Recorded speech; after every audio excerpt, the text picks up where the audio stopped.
स्वप्न साऱ्यांचे, स्वप्न घराचे पूर्ण करणार Aarsh residency. Neral railway station पासून हाकेच्या अंतरावर सुरू असलेला गृहप्रकल्प, दर्जेदार बांधकाम, अत्याधुनिक सुविधा, उत्तम कनेक्टिव्हिटी, निसर्गाच्या कुशीत पर्यावरणपूरक गृहप्रकल्प म्हणजे आर्श रेसिडेन्सी।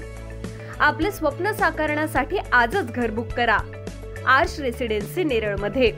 अधिक माहिती आणि बुकिंगसाठी संपर्क 9167112511।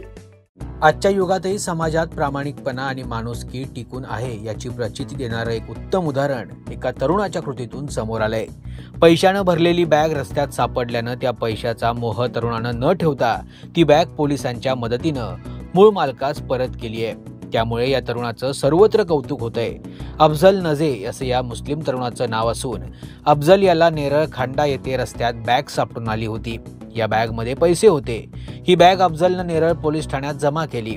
नेरळ पोलिसांच्या माहितीनुसार रविवारी 29 सप्टेंबर रोजी नेरळ दामात येथील राहणारा मुस्लिम तरुण अफजल नजे या नेरळ खांडा येथून प्रवास करीत असताना एक छोटी बॅग रस्त्यात पडलेली सापडली होती।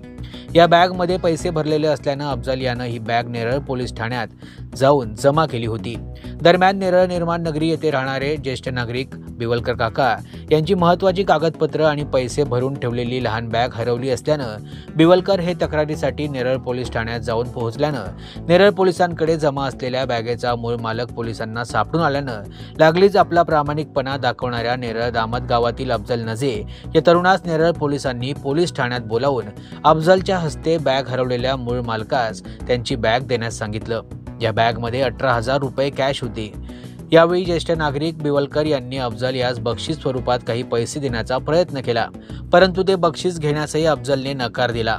दरम्यान अफजल याने दाखवलेला प्रामाणिकपणा यामुळे आजही समाजात माणुसकी आणि प्रामाणिकपणा टिकून असल्याचे एक उत्तम उदाहरण अफजलच्या या कृतीतून दिसून आले। त्यातच नेरळ पोलिसांनीही हे श्रेय न घेता अफजलच्या प्रामाणिकपणाचं येथे दर्शन घडून आणून देत नेरळ पोलिसांनी देखील आपला प्रामाणिकपणा येथे दाखवून दिल्याचं उत्तम उदाहरण समोर होतं। एकूणच आज ज्येष्ठ नागरिकास त्यांचे हरवलेले पैसे हे परत मिळालेले आहेत। महाराष्ट्र न्यूज 24 साठी अजय गायकवाड, नेरळ।